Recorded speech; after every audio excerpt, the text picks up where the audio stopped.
guys, I'm Kiri, and today we will be playing some more of this Where the Water Tastes Like Wine, and we are basically just a giant bag of bones wandering the countryside. I hear stories, and I retell the stories, and I wander across a giant map of the United States, and that is literally the entire point of this game. So let's just hop right back in. The last time when we had just left off, we got done with New York. We've been to Boston prior to that. Now we're just wandering around the countryside, and I was super keen to go to Vermont because there's a single story up in Vermont, and I'm gonna go get me that story. So we're just gonna hop back in, and which way am I going? Which way am I going? I am going northeast-ish. Wait, there it is. Northeast-ish, it's that way. So, this is legitimately the entire point of the game. I just walk around everywhere. Yep, there we go. Music's pretty good, though. Like, I'm kind of digging the music in this game. If I could get up and dance. So, yeah, we have picked up some weird stories. We have, so far, met one of the characters that I am supposed to pick up additional stories from. Oh, I see a story up that way. And it was kind of neat because it actually, came back around to me after I found one of the characters, the story I told him got dropped back off. And then I got it retold, so that was kind of cool. So is that the story I'm looking for? No. Yeah, but it's a story. It's from Vermont, and that's what I was looking for. So I guess what we can do is actually we can swing. Oh, wait, did he leave? No, he's over there. So I think we go up there, we grab that story, and swing back around. The women are oblivious to your approach. Their eyes are shut. Their touch, where they hold hands, is gentle. They speak in low tones. One stifles a burst of laughter, but it brings a smile to their faces. Witchcraft.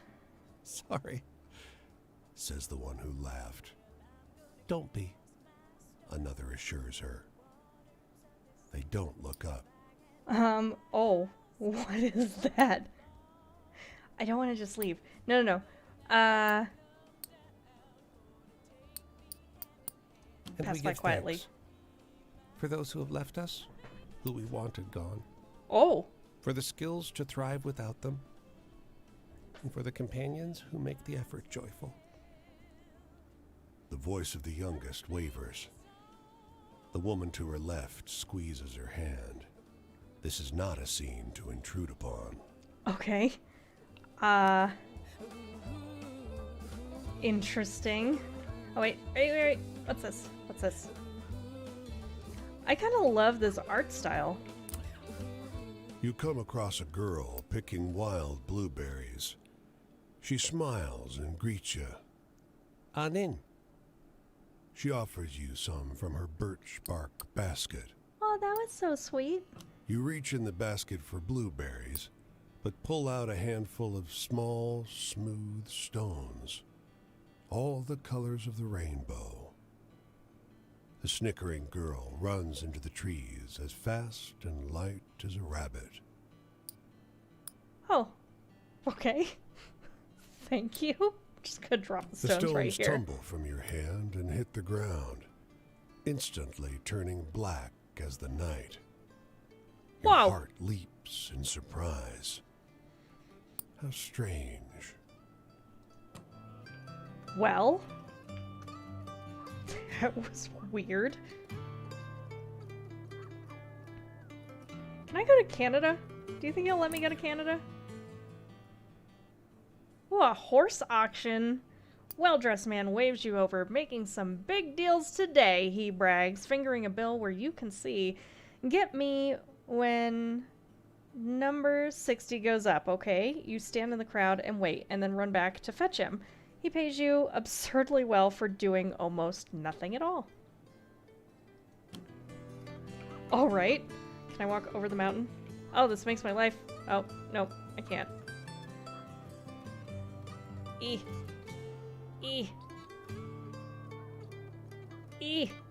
Okay, so what happens when I get to the Rockies? Is this the one that I wanted? Yeah, that's the one I wanted.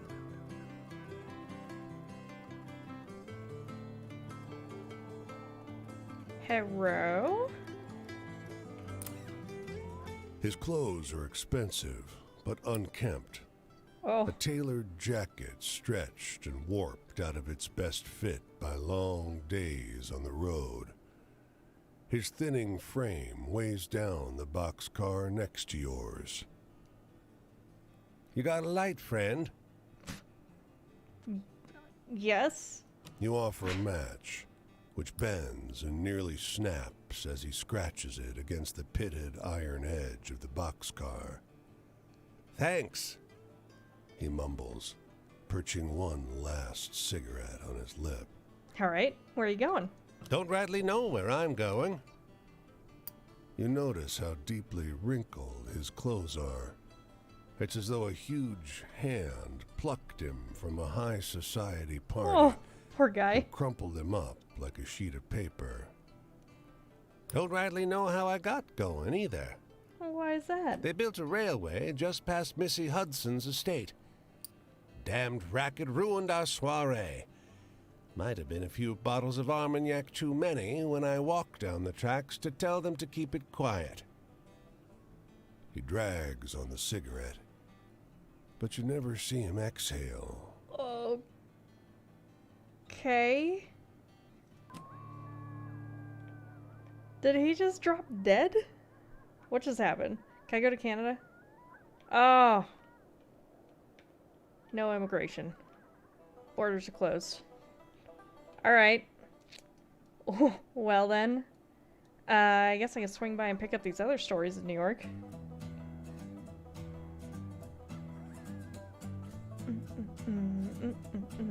You know, I move a lot quicker across the United States than I thought I was going to. Like, this feels like a slow crawl. But when I look at the map, I've gotten across the whole state of Vermont already. And don't get me wrong, Vermont looks super bitty, but what's that mean? What's that mean? What's going on? Wait a second. What's happening? Am I tired?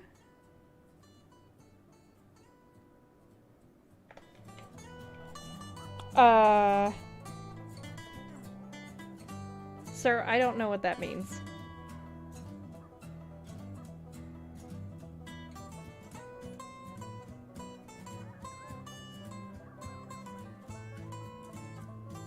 Yep. I don't know, he's tired. It was just letting me sleep all over the place before, so I'm not entirely sure, like, what it wants me to do now. Like, if I get here, can I crash in the church? Hello? He leans against a fence and turns to face you as you pass him by. At his back is a bag full of bird seed. He assures you that the gawky birds perching on his body are the last remaining passenger pigeons. What are passenger pigeons? I thought they were extinct. They look extinct to you? You're not sure those dull gray pigeons look anything like the pictures you've seen of passenger pigeons, though you can't help thinking they stare at you a little too intently. Say, Stop being weird, you like birds. birds? Well, I guess I do. I kind of helped one eat a guy earlier. They're lovely creatures. Guileless, really. Hunted damn near to extinction, weren't you? Okay. He strokes one of his birds under the chin. You think you see drips of blood flecking the creature's dirty gray head. What? You sense it's about time you start moving on. You be kind to the little birds now, you hear? You hurry along the road. though the flapping of ungainly wings seems to follow you for hours. Don't spy on me with your weird pigeons, dude.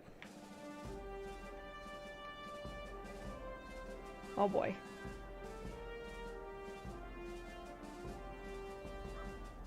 Oh wait, is that a city? Can I go crash there? Oh, there's the campfire. I don't want to whistle. The whistling's weird, and I cannot figure out if it does anything. Okay. Buffalo.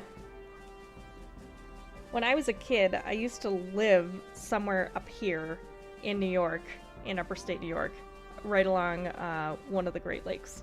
It was kind of cool. Okay, can I sleep anywhere here? By nightfall, the hospitality of this sleepy hamlet, combined with their superstitious tales, has both overstuffed your stomach and filled you with a hollow dread. Awesome. Folks say these woods are full of apparitions, witches, and worse. You curse yourself for getting on the road so late. In the moonlight, Thanks? every valley and hollow at the feet of the Tappan Zee seems like a stolen shred of the abyss itself. Fireside tales seem less fanciful, and every cackling crow and moaning whippoorwill seems like a demon perched on the shivering, spindly trees. By the way, I just got an achievement for Whippoorwill 2 of 3. So, good news, the guy I killed on the pole, stealing his whiskey, and this particularly creepy dude helped me earn part of my achievement. But something cuts through the noise. The muffled sound of hooves galloping on the cold, muddy road. When he finally slows his horse alongside you, it's as though he had just appeared out of the mist. Okay. Not cold, you guy. He's astride a gigantic black courser. It's the Headless And though Horseman. his boots are muddy and ragged, he wears an immaculate coat with great, shining buttons. Headless Horseman. See, From his look, saddle go ahead. hangs an antiquated flintlock and a cavalry saber. In the darkness, you can hardly see above his towering shoulders. You literally can't. There's nothing there. His voice is a rumbling croak, deep, but as though his throat is filled with thorns. Have you happened upon a cannonball around here? You can tell English isn't his first language. German is. His hand, so pale it's almost blue in the moonlight, grips the reins in a fist. Run the hell away is the exact right option that I'm not gonna pick. You mumble an apology and watch as he silently rides away. He just moseys back right into the along. mist. He's cloaked in black, you notice from behind, but the blood running down over his shoulders glints crimson Okay. in the moonlight. Okay, cool. Let's get going. Is that a cow or a goat? Is that a goat? Muddling through the dark, you stumble into the path of the white deer. Ooh. Its beauty strikes you at once. It is something otherworldly, beyond borders. A moon swimming in the void. Human shouts not far away break the spell. The deer's ears prick up. This thing is being hunted. Oh no. Help the deer and please don't kill it. You know a way out of here. As the hunter's cries get louder, you approach the deer carefully, palms outstretched. As you grow close, your features become clearer in the light of the deer's aura. Oh my god. It bolts into the path of an oncoming train. Guys. I left the kid in the field. I stole a guy's whiskey and he fell and died. And now I killed the beautiful white deer. Why? Why am I doing these things? Can I sleep here? Hello? Listen to this. Blurts. Blurts. Oh my gosh, I don't know where I got an extra L from. Blurts a boy loitering outside his grocery store. He works his way through a long and strange story about the shoutout between the female bootleggers and the cops. There, he finishes. What do you think? Buddy, that was a terrible story. Wait a minute. Holy shit, you know this story? It's the story of the woman arrested for bootlegging, but wildly altered. For a couple moments, you're too surprised to respond. Seriously? The boy insists. What do you think about that one? It's a great story. He smiles sheepishly. Thanks, he says. I heard it from my brother. Cool. That didn't grow much. That was pretty terrible. Alright, buddy. Do I have some stories for you? Nuttin' shakin'. Hey, traveler. Come to join my fire again? Just following you like a creepy old bag of bones. Well, I guess I know you well enough to let you set yourself down for a spell. Sure. Bet you do. You remember Cass and Flip? You want to hear more about my travels? Well, sure. Why not? Nothing better than trading stories around the fire, and I got stories. He's got a big old open eyeball. You got any stories that are a little sad? Oh, buddy. Oh.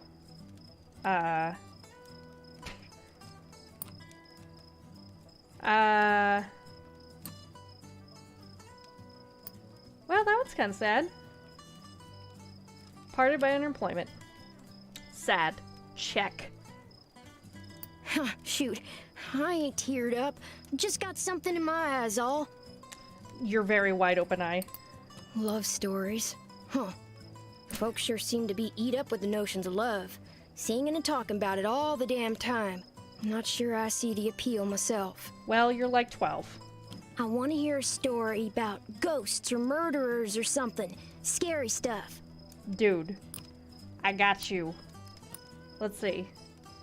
Ran away with his father in Maine. No, that one was really sad. Lighthouse Keepers. That one's cute. Girl. Last bottle of Armagnac in Vermont. Oh, the Rider in the Woods up by Buffalo. That one's creepy. Soup's creep. You spin a good yarn. I was shivering there for a little bit. Yeah. I was shaking in my boots. Traps and such like.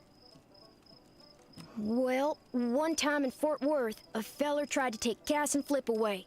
How dare they? Said a kid couldn't look out for him proper like. That they were fat in Fort Worth and they were going to the pound so that he could find him a good home. Well, before I could much argue, Flip bit the hell out of that busybody and Cass and I joined in shortly. I don't think I ever seen a fella so surprised. Okay, you just bit a guy. Guess I ain't going back to Fort Worth no more. Guess not. Hey, tell me one of those exciting stories. Man, you always ask for this. Dude. Oh no, I don't want to tell that story. Admit to murder. Praying in the woods. Light. Birch building? That's kind of fun. Do I got an exciting story? No, that one's sad. Nope. Nope.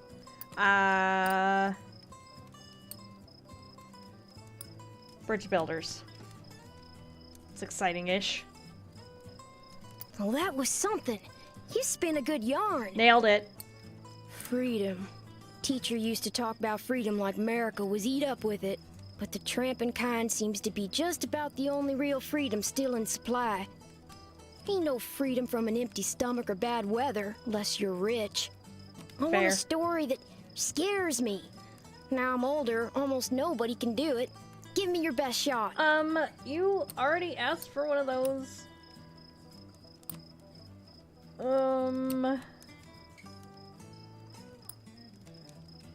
That one's kind of creepy. The strange stones, maybe? I don't know. Oh, kid, you're killing me. Killing me, Smiles. That's kind of creepy. Not sure I quite follow that one. Well, neither did I. This land sure is something, ain't it? I can't wait to see it all. Tramping like I do makes me realize the land's another kind of companion. It's always with you. Maybe things are so depressed because folks lost sight of that. I want to hear one of them venturing tales. Got any? Venturing tales. Oh boy. Okay. Oh boy. I don't know what he means by adventuring tales. Dude. Woods. Oh boy.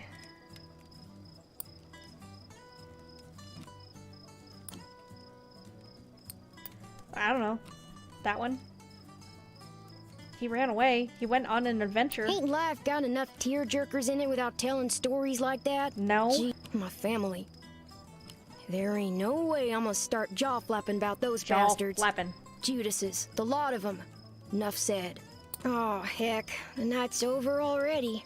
I sure enjoyed talking to you, but I gotta get on. Well, this is the Think I'll first. see what's happening up the road this way. Okay. The tramping life suits me just fine. Every day is a venture. With things being so depressed, folks walk around like it's the end of everything good. But You it said ain't. that. You said Plenty that. nice things to see if you... If you know where looking. Okay, good news. I got to sleep, apparently. Oh boy. This man reads the newspaper with barely contained horror, his grimace spreading wider and wider as he makes his way down the page. Suddenly his frown cracks into something with a little more amusement in it. Whoa, he says. Look at, see? Dust Bowl devastation. What's the matter? Reads out a story about the dead woman in the yellow ribbon. What?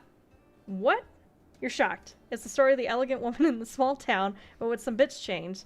Do you think it really happened? He asks. She ain't dead. Let's go, it's all made up. He shrugs. Sounds like nonsense to me, for sure, he says. The stuff they print these days.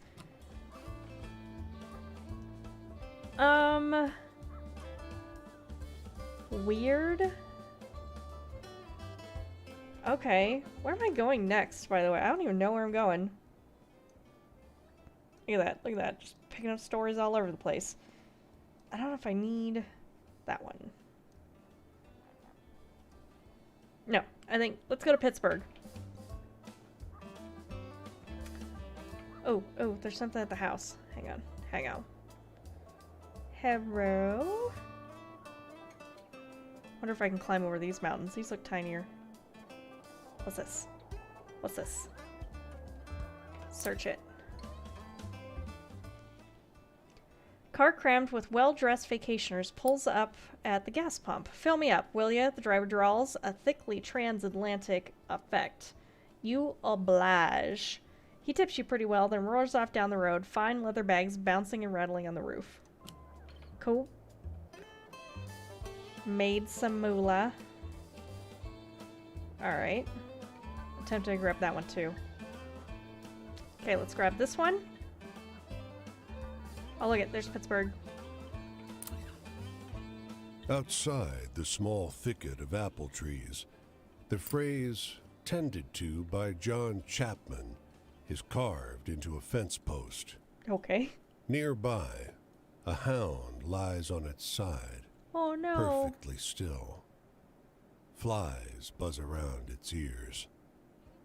But a grizzled man pauses at his digging to shoo them off. Aww. Okay, let's help him dig. There's an extra shovel. With it, the two of you make short work of the grave. Oh. He tells you about his beliefs.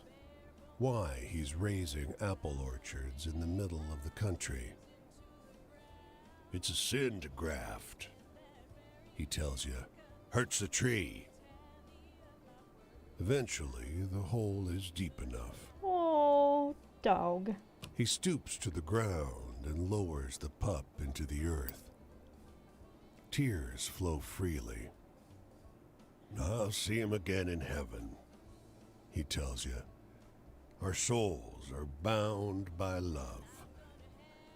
He wipes his eyes. I don't think I can bear to stay here, though. Maybe I'll set out again. The dog. Oh, that was sad. Boo. Alright. Let's hear the story. Oh, look at the river! Oh, that's kind of cool. Haha. Policeman in the truck on this corner is having a pretty wild argument with someone on the other end of the radio. No, he keeps saying. No way. You listen in as the man on the radio finishes a wild story about the two brothers who wandered seeking one another for 50 years. Wait a second. I swear this is what happened, the cop over the radio insists. That's when it clicks. You know that story. It's a stranger version of the story of the two brothers who reconnected after 30 years apart, but with some bits left out or replaced. Ain't true, cop says in the truck. The cop in the truck sighs. If only he knew. I mean, it was close, though. It was close. That was alright. It was like 30 years, right? 30, The edge 50. of summer has turned the ocean choppy and misanthropic, and the skies miserably gray. What ocean? The boardwalk prophetess lured you into her tent with a promise to read a fortune for free. But what? Seems like business is What slowed ocean? to a crawl already. Sure. Before you lie the instruments of her profession. Oh, There's boy. tarot cards, Rider-Waite, but also Marseille for traditionalists. Rosary beads and costume jewelry, and of course, the centerpiece, a great There it goes again. glass globe. Alright. With practiced theatricality, Hit me with it. she goes directly for the crystal ball, letting her eyes unfocus as though she can see a great distance into it. She brings up names, places, asks if you've known someone called John, if you have a relative in Newark. New Jersey? I do not. You know what? Let's be a good sport about You it. latch on to what she says, and together you dance towards some insights about your romantic prospects. Oh, really? It's relieving to meet an honest charlatan instead of the ghouls and ghasts of the road. You might even say you're having fun. Until she abruptly stops talking. My romantic prospects. I want to make a joke about being bones. Your eyes, she says, her voice suddenly drained of the bassy drama that was her stock in trade. You've met him. You've seen him, too. The creepy guy on the horse? You carry him with you. Yes? Did you miss The me? words that come out of your mouth are not your own. Oh, no. They seem unwilling or unable to form. Oh, tell me it's not the guy I properly killed. out of a human throat. They're more like snarls, warning noises of Oh, a it's the vicious wolf. animal. It's the boss. Try to The move. glass globe shatters. Your vision is hazy, Uh-oh. and your body is not your own. Oh, no. Don't hurt her. You Please don't came hurt her. far to get away from me, the voice lodged inside you says. But this one has a way of wandering. The fortune teller has collapsed, cowering. Consider your debt to me repaid. Oh, no. Oh, blackout, but tell me she's okay. When you come to your senses, You're lying face down on the rough wood of the boardwalk, sore and weak. An empty patch of wood, Okay. cleaner than the surrounding planks, is all that remains of the fortune teller's tent. Oh no. Okay, I'm gonna pretend like she's okay, and we're gonna run away, and we're gonna do this story really fast. And then we'll end. The man is the color of mill dust. His smile creases his face like folds in dough. He's a doughboy. He gestures you inside the dilapidated structure and shouts over the sound of driving wheels. You're welcome to sleep here. You don't want to rest by the river. Not in the evening. Ooh, bugs. Insects. Oh, I don't like bugs. Settle inside. Man shoves the broken door closed behind you. The mill is warm, and the air is heavy with the powder kicked up by your entrance. You realize how easy it would be to drift off on this pile of sacks to the loud but constant sound of the grinding wheels. Okay, let's fight the drowsiness. Let's see what happens. Consciousness is elusive. Your limbs throb with a dull fatigue, and your eyes are sticky with dust. The man suddenly grips your legs and drags you toward the millstone. No, You do not love my daughter. You will not have her. I don't want her. I will not let you hurt her. No, I don't want her. His voice is pained, not angry. Your hand Please catches a don't kill him. flour sack Oh, printed God. with brightly colored flowers. A puff of flour makes you sneeze, and you wake. The mill is quiet. Its works long disconnected. Oh my gosh. In your hand is the faded remnant of what might once have been a bag. Or a piece of a dress. Fun fact about flour sacks. Back during the Great Depression, because so many people were too poor to afford cloth, things like that, to make clothes, the makers of like sacks for flour and things like that start printing them in bright floral patterns, so that way women like on the plains and stuff could then sew them into pretty dresses. So yeah, fun little history fact there. So that was creepy. Good job, Creepy Mill. All right. Well, yeah, that is about it for me today. I'm Kiri, and this has been Where the Water Tastes Like Wine. Join me next time, and to be able to figure out when that next time is, you should subscribe, boom, to the channel, and hit the like button for me. That'd be super great. All right, thanks so much, and have a good night. Bye!